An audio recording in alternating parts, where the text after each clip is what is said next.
하나님 말씀을 보겠습니다. 하나님 말씀은 신약성경 요한계시록 17장 7절에서 18절 말씀입니다.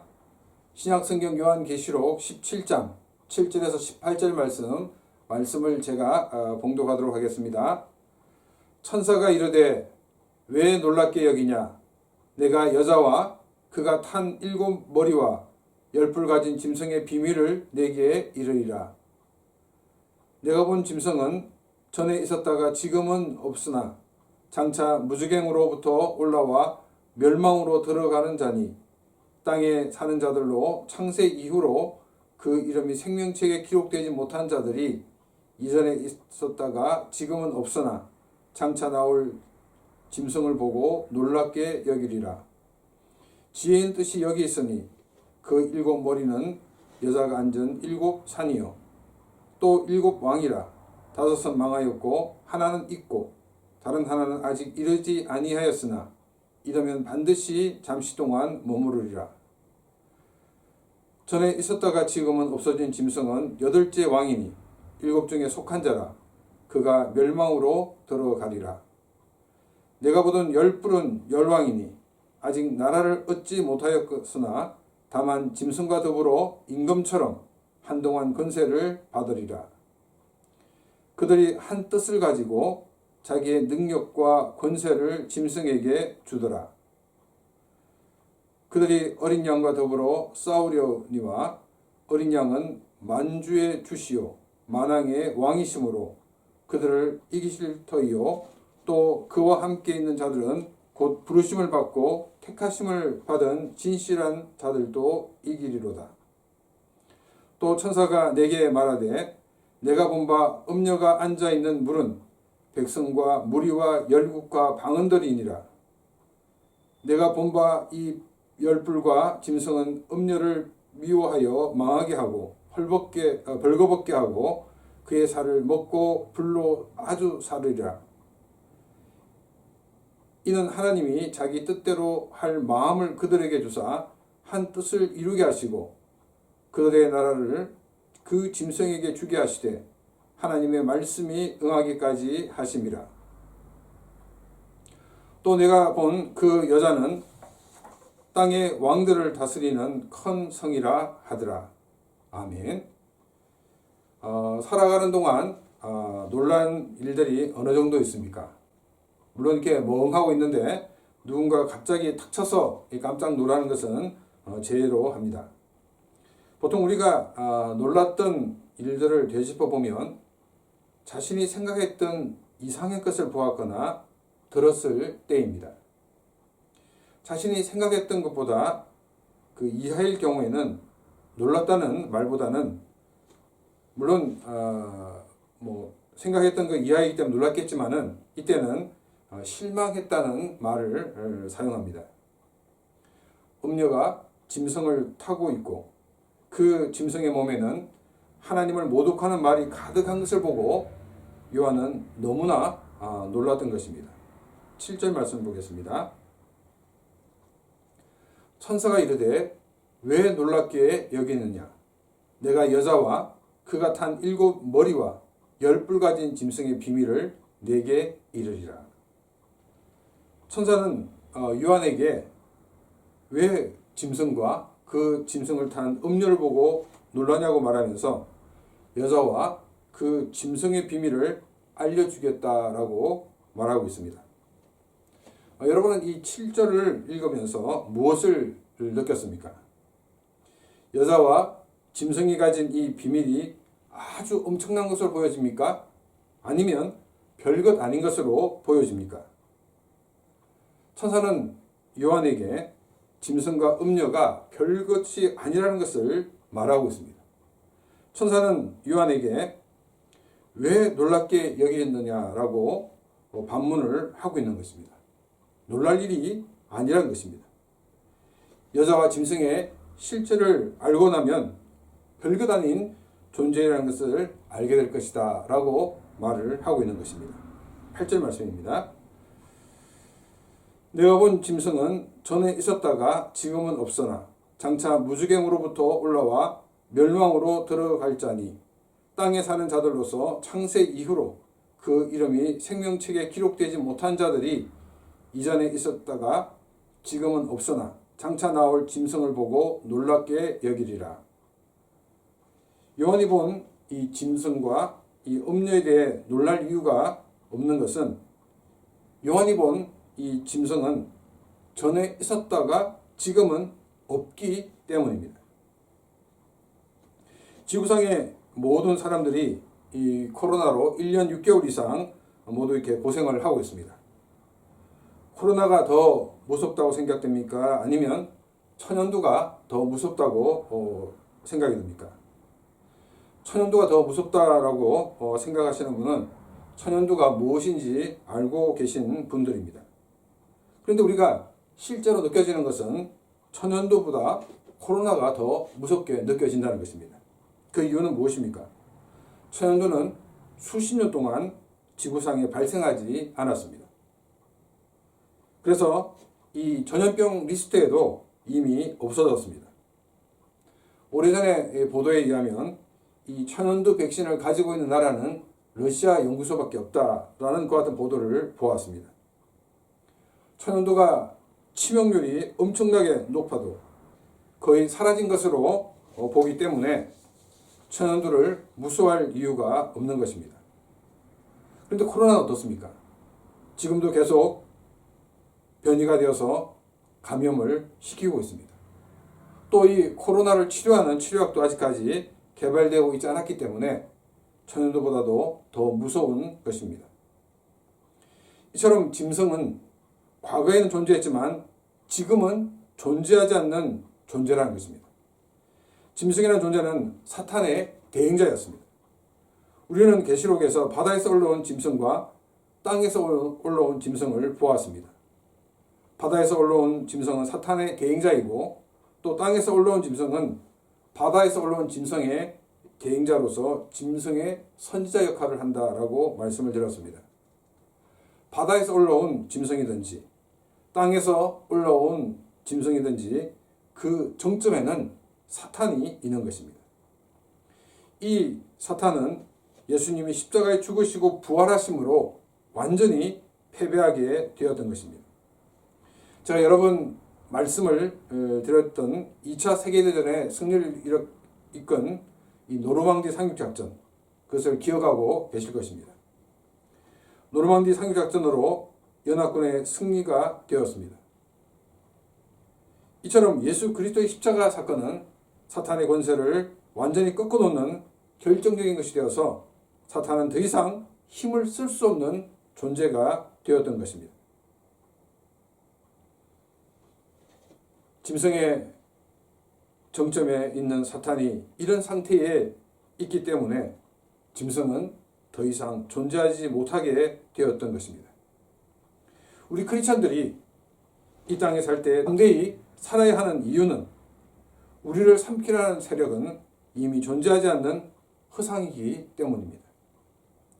노르망디 상륙작전으로 연합군의 승리의 기선을 잡고 독일 베를린으로 진격해 나갈 때 독일 패잔병과 지역적인 전투가 있었습니다. 이 지역적인 전투에서 대부분 연합군이 이겼지만은 어떤 경우에는 독일군 패잔병이 이기기도 하였습니다. 독일의 패잔병들은 최후의 발악을 하였던 것을 우리는 알 수가 있습니다. 사탄도 최후의 발악을 하고 있는 모습을 성경은 우리에게 보여주고 있습니다. 장차 무주갱으로부터 올라와 멸망으로 들어가는 자니라고 말하고 있습니다. 이 문장에서 오해하게 하는 단어가 있는데 그 단어는 이 장차라는 단어입니다. 이 원어의 성경에는 이 장차라는 단어가 없습니다. 그리고 이 원어를 직역을 해보면 이렇게 우리가 번역할 수 있습니다. 무주갱으로부터 올라오려고 한다. 그리고 멸망으로 끌고 간다. 이렇게 우리가 번역을 할 수 있습니다. 우리가 기억해야 되는 것은 뭐냐면 이 두 문장 다 미래형으로 된 것이 아니라 현재형으로 되어 있다는 것입니다. 사탄은 예수 그리스도가 십자가에서 죽으시고 부활하심으로 지옥으로 떨어지게 되었습니다. 독일의 패자명들이 항복하지 않고 끝까지 버티는 것처럼 사탄도 무적행에 있지만 올라오려고 합니다. 왜냐하면 사람들을 멸망으로 끌고 가려고 하기 때문입니다. 조금 전에 짐승은 전에 있었다가 지금도 없는 존재라고 말씀을 드렸습니다. 짐승은 실제하지 않는 허상입니다. 그런데 이 허상을 보고 놀랍게 여기는 사람들이 있습니다. 땅에 사는 자들로서 창세 이후로는 그 이름이 생명체에 기록되지 못한 자들이 이전에 있었다가 지금은 없으나 장차 나올 짐승을 보고 놀랍게 여기리라.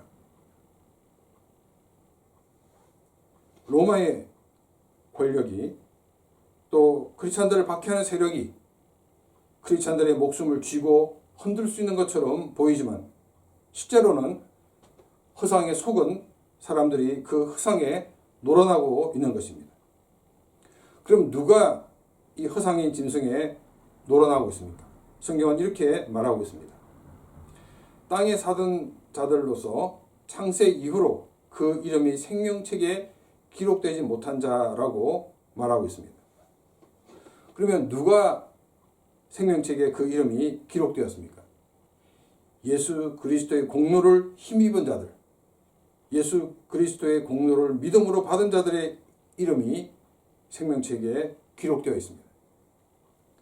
구약시대에는 오실 메시아가 이루실 그 공로를 믿음으로 그 이름이 생명책에 기록되었습니다.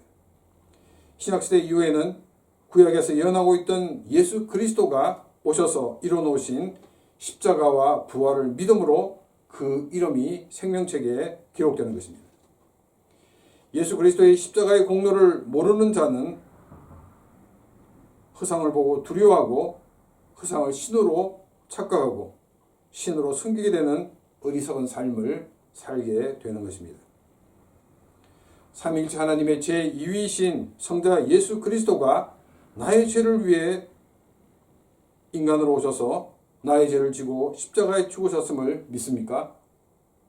그리고 십자가에 죽으신 예수님께서 사흘 만에 부활하신 것을 믿습니까? 이것을 믿으면 나의 이름이 생명책에 기록되어 있는 구원받은 자들인 것입니다. 더 이상 고민할 필요가 없습니다.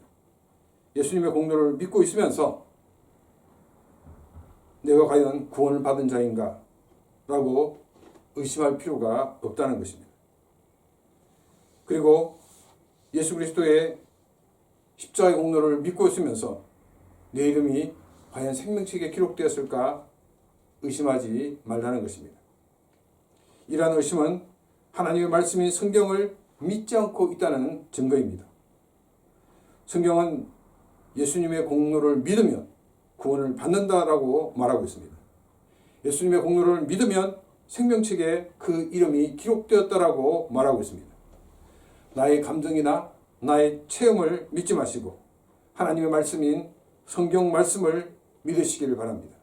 그래서 구원의 기쁨과 감격을 가지고 구원받은 사람으로 이 땅을 사는 그런 귀한 삶이 되시기를 바랍니다.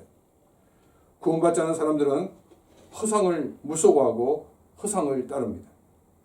구원받은 하나님의 자녀로 허상을 따르는 사람들이 아니라 참 진리 되신 예수 그리스도를 따르는 그런 귀한 삶이 되시기를 바랍니다. 9절과 10절 말씀입니다. 지혜 있는 뜻이 여기 있으니 그 일곱 머리는 여자가 앉은 일곱 산이요 또 일곱 왕이라 다섯은 망하였고 하나는 있고 다른 하나는 아직 이르지 아니하였으나 이르면 반드시 잠시 동안 머무르리라. 먼저 9절을 보게 되면 이 지혜 있는 뜻이 여기 있다라고 말하고 있습니다. 이 말은 그냥 단순하게 생각해서는 안 된다는 것을 우리에게 알려주고 있습니다. 조금 생각해서 봐야 된다 하는 것을 말하고 있습니다. 제가 짐승에 대해 말씀을 드릴 때도 이 짐승은 계시록을 처음 받아 읽는 7교회 성도들에게는 로마로 느껴졌을 것입니다. 그렇지만은 이것은 로마만이 아니라 기독교를 박해하는 대표적인 상징이라고 말씀을 드렸습니다. 만일 이 짐승을 로마라고 이렇게 규정하게 된다면 21세기 크리스찬들의 신앙을 흔드는 그와 같은 세력을 설명할 수가 없게 되는 것입니다. 짐승에는 7머리가 있고 10뿔이 있습니다. 일반적으로 7머리가 있다는 것은 굉장히 이 짐승은 영악한 존재이다라고 말씀을 드렸습니다. 그리고 10뿔이라는 것은 굉장히 힘이 있는 그런 존재라는 것을 상징하고 있다라고 말씀을 드렸습니다. 오늘 9절과 10절은 7머리에 대해서 또 10뿔에 대해서 좀 더 구체적으로 설명을 하고 있습니다. 7머리는 여자가 앉은 7산이요 그리고 7왕이라고 성경은 말하고 있습니다. 이 9절과 10절은 역사신학자들은 이 로마를 가리킨다라고 이야기를 합니다. 왜냐하면 로마가 그 7구름 위에 세워졌기 때문입니다. 그래서 여자가 7산이 앉았다라고 하면 당대 사람들은 로마를 얘기하는구나 라고 그렇게 이해를 했다는 것입니다. 그리고 이 7왕에 대해서도 기독교를 박해한 로마의 황제를 가리킨다라고 이야기를 하고 있습니다. 10절 우리 말씀을 보게 되면 5은 망하였고 하나는 있고 다른 하나는 아직 이르지 아니하였으나 라고 기록되어 있습니다. 7왕 중에서 5은 망하였다 하는 것입니다. 그리고 나머지 둘 중에 하나는 현재 있다는 것입니다. 그리고 나머지 하나는 아직 이르지 아니하였다라고 말하고 있습니다. 그래서 이것을 5왕은 이 요한계시록 기록되기 전에 그 황제를 얘기한다라고 이렇게 말하고 또 현재 있는 이 하나는 요한계시록을 기록할 당시에 있었던 이 베스파시안 황제를 말하고 있다라고 보고 있습니다. 그리고 나머지 하나는 로마 시대의 기독교를 크게 박해한 그런 박해를 한 황제들 중에 한 명을 가리킨다라고 이렇게 말하고 있습니다. 그런데 우리는 여기서 이 9절 앞에 있었던 지혜 있는 뜻이 여기 있다. 지혜로 이 말을 이해하라고 한 이 말씀을 기억해야 됩니다. 7 왕들 가운데 5은 이미 망했다는 것입니다. 하나님 나라를 무너뜨리려 하고 하나님 백성을 미혹하던 이 세력 7 중에서 이미 5이 망했다는 것입니다. 71%가 이미 망해 없어졌다는 것을 우리에게 알려주고 있습니다. 그리고 현재 우리의 믿음을 흔드는 세력이 있습니다. 이 세력은 전체의 14.5%밖에 되지 않는다는 것입니다. 그리고 나머지 하나도 앞으로 올 것인데 그것도 14.5%에 불과하고 더 큰 특징은 반드시 잠시 동안 머물 것이다 라는 말입니다. 이 말은 그 기간이 매우 짧다는 것을 말하고 있습니다. 이미 7왕 중에서 5은 망했고 하나는 있고 다른 하나는 아직 이르지 않았다는 것은 지구 전체의 역사에서 이 시점이다라고 말하고 있는 것이 아니라는 것입니다. 어느 한 시점을 가리키기보다는 인생을 살면서 시련을 당하고 있는 한 사람 한 사람에게 인생에게 시련을 주는 5왕은 이미 망해 없다는 것입니다. 이미 우리가 그 싸움에서 이겼다는 것을 알려주고 있습니다. 그리고 지금 우리가 싸우고 있는 싸움은 14.5%에 해당되는 싸움이기 때문에 가벼운 마음으로 이기자는 것입니다. 71%를 이겼기 때문에 14.5% 그 정도 이기지 못하겠느냐 하는 것입니다. 그리고 이 싸움으로 모든 싸움이 끝이 아니라는 것입니다. 아직 이르지 않은 하나가 오고 있다는 것입니다. 또 시련이 찾아올 것입니다. 그런데 이것은 오랫동안 우리와 싸우는 것이 아니라 잠시 동안 머물게 될 시련이라는 것을 우리에게 알려주고 있습니다. 시련의 기간이 잠시라는 것은 시련을 겪고 있는 사람들에게는 굿뉴스가 아닐 수 없습니다. 우리가 시련을 겪고 있을 때, 시련을 겪고 있는 사람들은 자신만 혼자 이런 시련을 겪고 있다라고 생각을 합니다. 시련은 나만이 아니라 주님 오실 때까지 모든 사람들이 다양하게 시련을 겪고 있다는 것입니다. 예를 들어서 저 사람은 경제적으로 어려움을 겪지 않는 것 같으니까 경제적으로 어려움을 당한 사람들은 저 사람은 아무런 어려움을 겪고 있지 않다라고 생각을 합니다. 경제적으로 여유가 있는 사람들은 그 사람들 나름대로 또 다른 믿음의 싸움을 싸우고 있습니다. 내가 당하는 시련에 너무 과몰입하지 말아야 합니다. 우리는 이미 71% 승리를 얻은 사람들입니다. 지금 당하는 우리가 시련에 직면해 있기 때문에 엄청나게 크게 보여도 아무리 커도 14.5%밖에 되지 않는 것입니다. 우리가 과몰입해서 보는 것이 아니라 믿음의 눈으로 모든 것을 보아야 합니다. 이 시련이 끝나고 나면 다른 시련이 또 찾아옵니다. 그러나 우리가 믿음의 눈으로 바라보게 될 때 반드시 잠시 동안 머물 것이라는 이 말씀의 의의를 실감할 수가 있을 것입니다. 주님이 함께 하셔서 71%를 이미 승리한 것을 믿으시기 바랍니다. 그리고 믿음의 눈으로 바라보며 믿음으로 모든 시련을 이겨내는 그런 귀한 삶이 되시기를 바랍니다. 11절 말씀입니다. 전에 있었다가 지금은 없어진 짐승은 8째 왕이니 7 중에 속한 자라. 그가 멸망으로 들어가리라. 요한계시록을 이해하는데 모두가 어렵다고 하는데 이 11절도 이해하기 쉬운 구절이 아닙니다.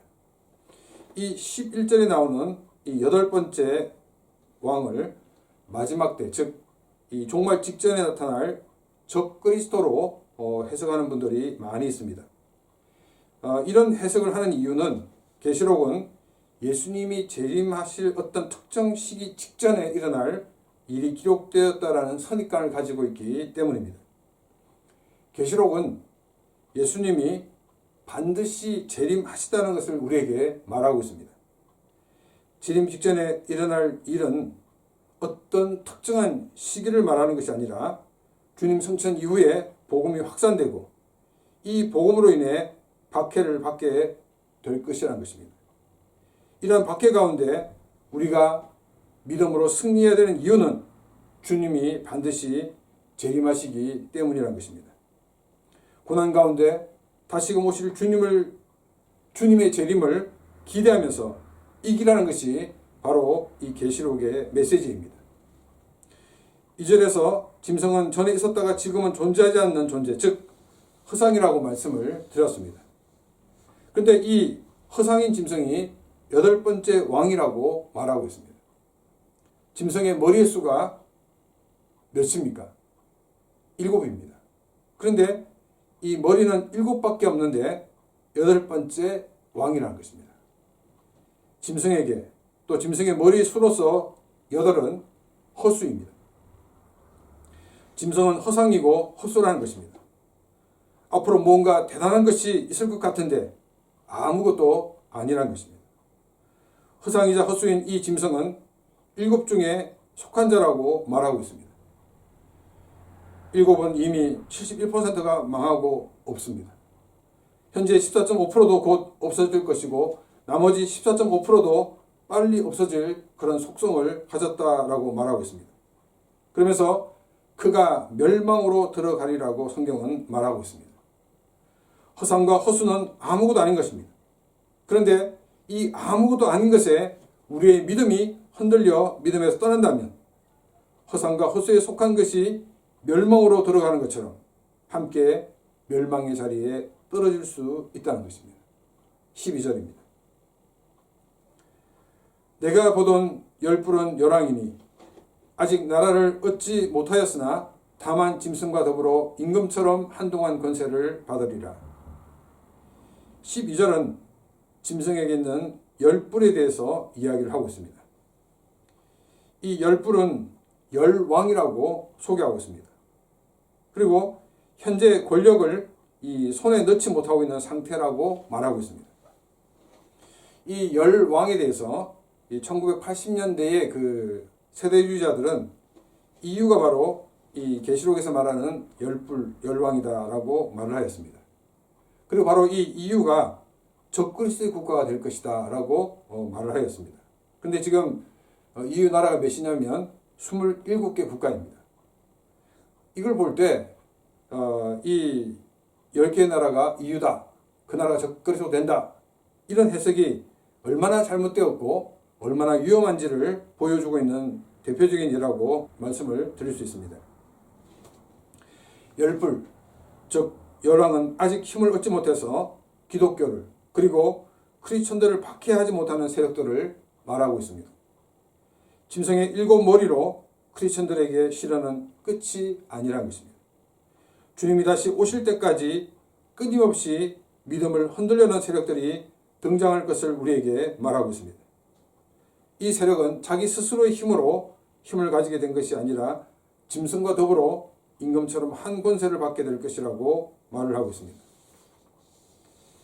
이들은 자신이 얻고자 하는 것을 수단과 방법을 가리지 않고 얻습니다.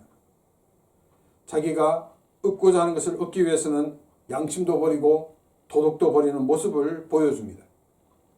수단과 방법을 가리지 않고 자신의 양심을 팔고 얻은 것을 지키기 위해 그들은 자신이 가지고 있는 능력과 권세를 더 사용합니다. 그런데 짐승과 함께 받은 이 권세는 아주 짧은 시간이 될 것입니다. 자기의 양심까지 팔아 손에 넣은 것이 너무나 짧은 시간을 끊는다면 아마도 더 허무해질 것입니다. 13절 말씀입니다. 그들이 한 뜻을 가지고 자기의 능력과 권세를 짐승에게 주더라. 자신의 양심까지 팔아 손에 넣은 것이 너무나도 짧은 시간으로 끝날 수 있다는 것을 알았기 때문에 이것을 지키기 위해 자신의 영혼까지 파는 모습을 보여주고 있습니다. 많은 독재자들은 권력을 손에 넣기 위해 수단과 방법을 가리지 않았습니다. 그리고 자신의 권력을 유지하기 위해서 자기를 반대하는 사람들을 옥에 가두기도 하고 죽이는 일을 아무런 양심의 가책 없이 행했던 것을 우리는 보게 됩니다. 우리는 이런 독재자는 아니지만 양심을 팔아서 손에 넣은 것은 없습니까? 또 그것을 지키기 위해서 자신의 영혼까지 팔고 있는 것은 아닌가 자신을 돌아보시기를 바랍니다. 14절입니다. 그들이 어린 양과 더불어 싸우려니와 어린 양은 만주의 주시오 만왕의 왕이심으로 그들을 이기실 터이요 또 그와 함께 있는 자들 곧 부르심을 받고 택하심을 받은 진실한 자들도 이기리로다. 비도덕적이고 비양심적인 것 앞에서 크리스찬들은 어떤 모습입니까? 우리 크리스찬들이 버려야 되는 선입관은 사탄은 우리에게 무시무시한 모습으로 다가와 신앙을 버리라고 강요하는 것으로 이해하는 경우가 많이 있습니다. 양심을 버리고 수단과 방법을 가리지 않고 목적한 바를 얻게 되면 된다는 세속적인 생각을 가지게 합니다.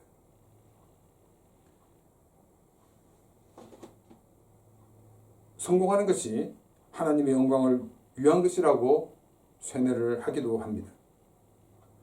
세속적인 방법으로 성공했기 때문에 이것을 유지하기 위해서 계속적으로 세속적인 방법을 쓸 수밖에 없는 것입니다.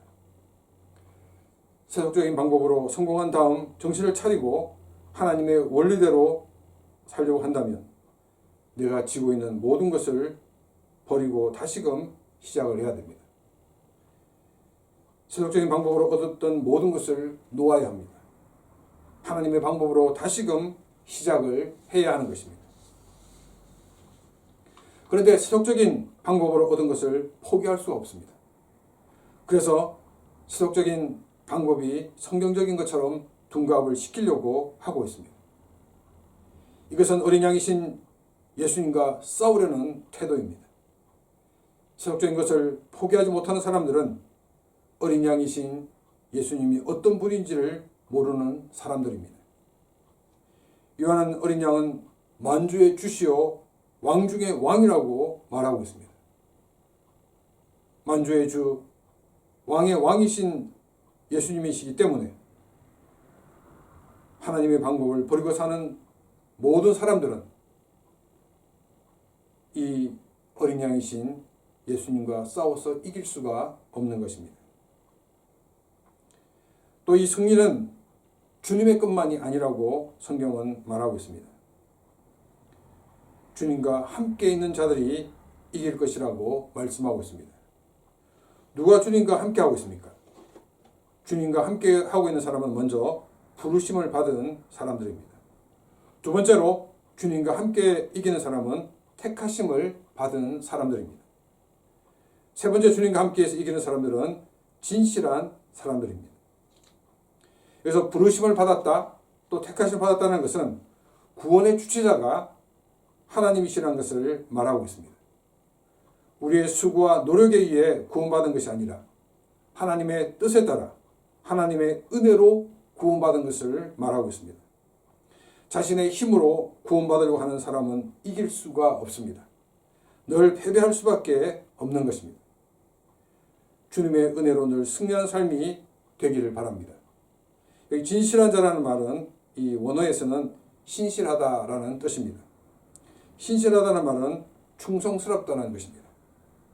충성스럽게 오직 하나님 말씀만을 붙들고 하나님만을 붙들고 살겠다는 각오를 가지고 사는 것을 말하고 있습니다. 이런 사람이 모든 것에서 이길 수가 있는 것입니다. 하나님의 은혜를 힘입고 오직 하나님만을 붙들고 삶으로 모든 일에서 이기는 그런 귀한 삶이 되시기를 바랍니다. 짐승은 허상과 헛수이기 때문에 이것을 따르는 자는 결국 망하는 길입니다. 우리의 믿음을 끄끌려는 이 시련은 71%가 이미 끝난 상태입니다. 14.5%의 싸움을 싸우고 있습니다. 우리는 71%를 얻은 승리로 계속 밀어붙일 수가 있게 됩니다. 그리고 나머지 이 14.5%도 곧 끝이 날 것입니다. 조금만 더 버티면 되는 것입니다. 15절입니다. 또 천사가 내게 말하되 내가 본 바 음녀가 앉아있는 물은 백성과 무리와 열국과 방언들이니라. 이 음녀가 앉은 물은 백성과 열국과 방언이란 것은 이 음녀가 많은 나라와 많은 민족에 큰 영향력을 미치고 있는 것을 보여주고 있습니다. 16절입니다. 내가 본 바 이 열불과 짐승은 음녀를 미워하여 망하게 하고 벌거벗게 하고 그의 살을 먹고 불로 아주 사르리라. 짐승과 열불은 이 음녀를 망하게 할 것이라고 말하고 있습니다. 그리고 아주 잔혹한 방법으로 이 음녀에게 행했습니다. 자중질환이 일어난 것입니다.